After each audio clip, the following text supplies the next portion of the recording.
ഇന്ന് 30, ഇന്ന് ദുൽഖഅദ 30, നാളെ 1 മുതൽ 9 അടക്കം നോമ്പ് നോൽക്കൽ അതിശക്തിയായ സുന്നത്താണ്.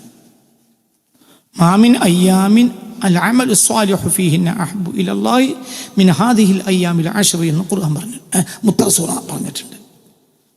ഈ 10 ദിവസങ്ങളെക്കാൾ അള്ളാഹുവിനെ അമൽ ചെയ്യാൻ ഇഷ്ടപ്പെട്ട വേറൊരു ദിവസവും ഇല്ല.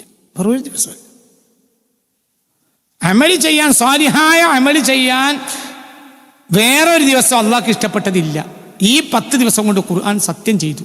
നാളെ മുതലുള്ള 10 ദിവസം, വൽ ഫജ്രി വലയാലിൻ അശ്ർ വശഫഇ വൽവത്ർ, വൽ ഫജ്രി വലയാലിൻ അശ്ർ 10, വശഫഇ 2, 12, വൽവത്ർ 1. അപ്പോൾ 1 മുതൽ 13 അങ്ങനെ ഒരു അർത്ഥമാക്കാം. ശഫഇ 2, വത്ർ 1, വൽ ഫജ്രി വലയാലിൻ അശ്ർ 10, പിന്നെ ശഫഇ 2, 10 12, വത്ർ 1, അപ്പോൾ 13. അപ്പം നാളെ മുതൽ 13 ദിവസം ഭയങ്കര പ്രധാനം. സ്വാലിഹായ അമലുകൾ ചെയ്യാൻ ഈ 10 ദിവസം പോലെ അള്ളാഹ്ക്ക് ഇഷ്ടമുള്ള വേറെ ദിവസമല്ലാണ് ഹബീബാ നബി പറയാ. ഇത് ലോക പ്രശസ്ത ഹദീസ, നിരാക്ഷേപം എല്ലാവരും അംഗീകരിക്കുന്ന ഹദീസ. അതുകൊണ്ട് കഴിയുന്നവർ നാളെ മുതൽ നോമ്പ് അനുഷ്ഠിക്കണം.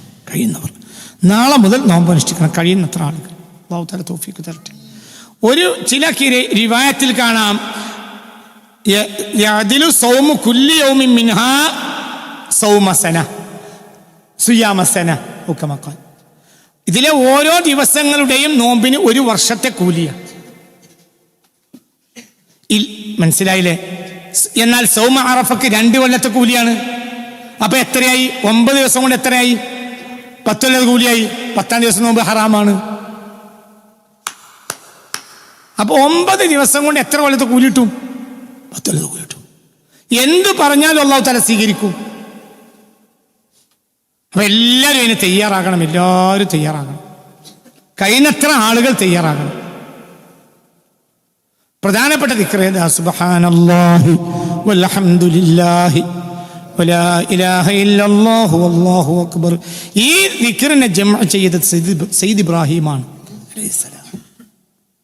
സുബ്ഹാനല്ലാഹി വൽഹംദുലില്ലാഹി വലാ ഇലാഹ ഇല്ലല്ലാഹു വല്ലാഹു അക്ബർ. അല്ലാഹു അക്ബർ എന്ന വാക്ക് അവ്വലു മൻ തലഫള ബിഹി ഇബ്രാഹിം. ലോകത്ത് ആദ്യമായി ആ ലഫ്ള് മൊഴിഞ്ഞത് ഭൂമിക്ക് മുകളിൽ ഇബ്രാഹിം നബിയാണ്. അല്ലാഹു അക്ബർ.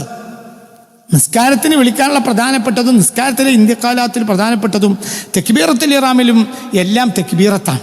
എന്താ കാരണം? അത് ദിക്ർ ഇബ്രാഹിം നബിന്റെ ഓർമ്മയാണ് അലൈഹിസ്സലാം.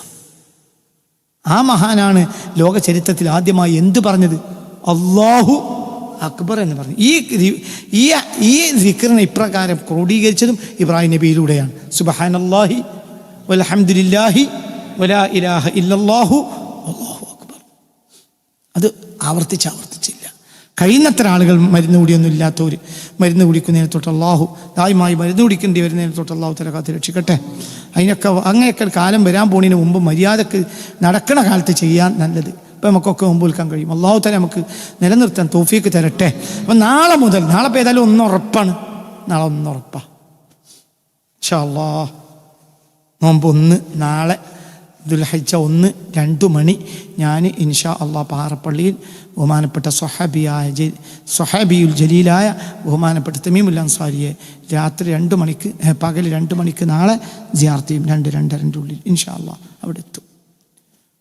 കഴിയുന്നത്ര ആളുകൾക്ക് വേണമെങ്കിൽ വരാം. നാളെ ദുൽഹിജ്ജ 1 ഞാൻ നാളെ 2 മണിക്ക് 2-2:30 ഉള്ളിൽ ഇൻഷാ അല്ലാഹ് അവിടെ സിയാറത്ത് ചെയ്യും. ഇൻഷാ അല്ലാഹ് പാറപ്പള്ളി തമീമുൽ അൻസാരി തങ്ങൾ സിയാറത്ത് ചെയ്യും. വരുന്നവർക്ക് കൂടെ വരാം. അനാദി വരെ ആ സമയത്തോടെ എത്തിയാൽ മതി. ദുൽഹിജ്ജ അള്ളാഹുവിൻ്റെ ഹബീബിൻ്റെ സ്വഹാബിയെ സിയാറത്ത് ചെയ്യും. ഇൻഷാ അല്ലാഹ് അല്ലാഹു തആല തൗഫീഖ് തരട്ടെ. നാളെ മുതൽ എല്ലാവരും നോമ്പ് അനുഷ്ഠിക്കുക. അല്ലാഹു തആല തൗഫീഖ് തരട്ടെ. പകലിലൊക്കെ ഭക്ഷണമൊക്കെ ഒഴിവാക്കുക, നോമ്പ് അനുഷ്ഠിക്കുക. 9 അടക്കം 10-ൻ്റെ അന്ന് ചെയ്യേണ്ട അമലുകൾ പിന്നീട് പറയും ഇൻഷാ അല്ലാഹ്. അപ്പോൾ ആ കാര്യങ്ങളൊക്കെ എല്ലാവരും ഒന്ന് ശ്രദ്ധിക്കുക. അള്ളാഹുവിൻ്റെ പൊരുത്തം അല്ലാഹു തആല നമുക്ക് എല്ലാവർക്കും തുറന്നു തരട്ടെ.